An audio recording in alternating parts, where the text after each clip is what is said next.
पढ़ रहे हैं चैप्टर 12 इलेक्ट्रिसिटी क्लास 10th। इसी एक्सरसाइज सोल्व कर रहे हैं। तो question number 1, a wire of resistance R cut into 5 pieces, 5 piece में काट दिया गया है और उनको पैरेलल में कंबाइन कर दिया गया है। तो बता R dash upon R find कीजिए। आर डैश है टोटल रेसिस्टेंस हो पैरेलल। तो वायर था आर, ईच पार्ट रेसिस्टेंस हो जाएगा R/5। जितने टुकड़े कर दिए जाएंगे उतने ही पार्ट उसके रेसिस्टेंस हो जाएगा। मान लो 100 टुकड़े कर दिए, उसके 100 पीस कर दिए तो R/100। ये किस फॉर्मूले से, R प्रोपोर्शनल L होता है, लेंथ बढ़ेगा तो रेसिस्टेंस बढ़ेगा, कम हो जाएगा तो कम हो जाएगा। इस तरह से रेसिस्टेंस कम हो जाएगी तो लेंथ कम होने से रेसिस्टेंस कम हो जाएगा। उस फॉर्मूले बेस पर है R/5 पैरेलल कम्बिनेशन। इसको डायरेक्ट याद रखें कि रेसिस्टेंस R को हम जितने टुकड़ों में काटेंगे उतना ही उसका, मान लो 50 टुकड़ों में काट दिया 50 पीसेज में, तो R/50 हो जाएगा इसका। पैरेलल कम्बिनेशन हो जाएगा R dash equal to R/n। ये फॉर्मूला डायरेक्ट याद रखें। अब कितने हैं, एक पीस का रेसिस्टेंस है R/5 है कितने 5। तो यहाँ पर R dash equal to R/n। R की वैल्यू क्या रखेंगे, R की value R/5 divide by 5, n यहाँ पर 5 है तो R dash equal to R/25 आ गया। R dash equal to R/25, R dash upon R equal to 1/25। लेकिन पूछा गया R upon R dash, R upon R हो जाएगा 25 आंसर हो जाएगा इसका। नेक्स्ट क्वेश्चन, इसमें कौन सा पावर का फॉर्मूला नहीं है। तो सारे पावर के फॉर्मूले क्वेश्चन नंबर 2 में IR² नहीं है। I²R तो है लेकिन IR² नहीं है।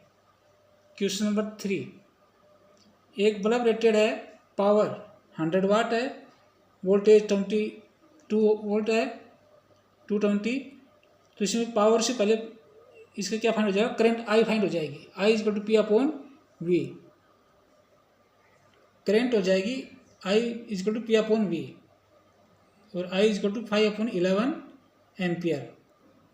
अगेन V दे रखा 110 वोल्ट, तो पावर फाइंड हो जाएगी, power equal to VI।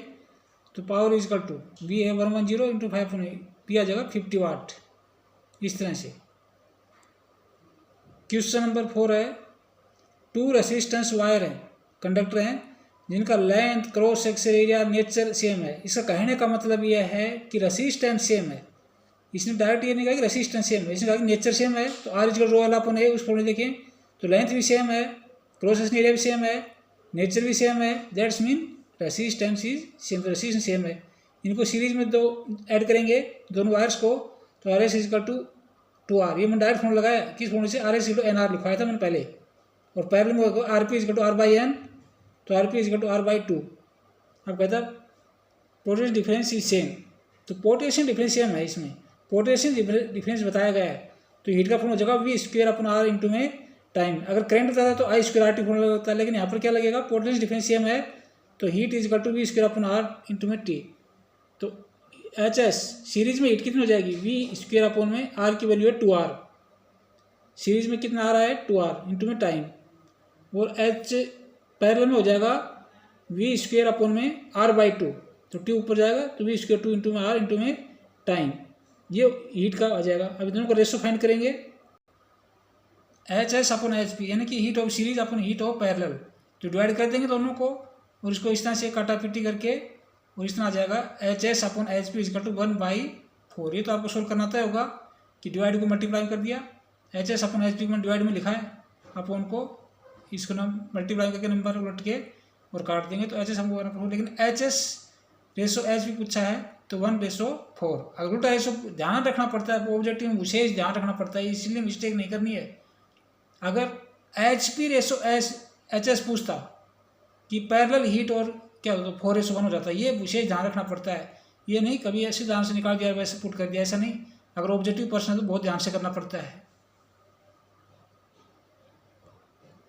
Question 5, voltmeter को सर्किट में, इलेक्ट्रिक सर्किट में कैसे जोड़ा जाता है।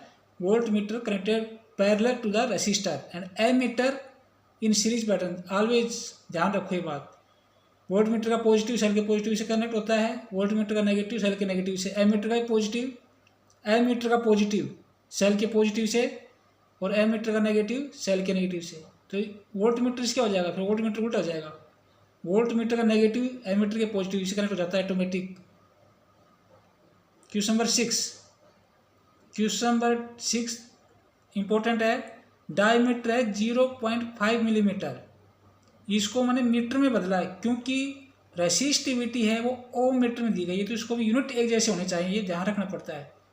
तो बड़े यूनिट में बदलने के लिए डिवाइड, यूनिट कन्वर्जन ध्यान देखा होगा कि मिलीमीटर को मीटर बदलना है, बड़े यूनिट है, मीटर बड़ा यूनिट है, तो इसमें डिवाइड करेंगे किससे, 1 मीटर इजकल टू 1000 मिलीमीटर होते हैं, तो मैंने 1000 से डिवाइड कर दिया।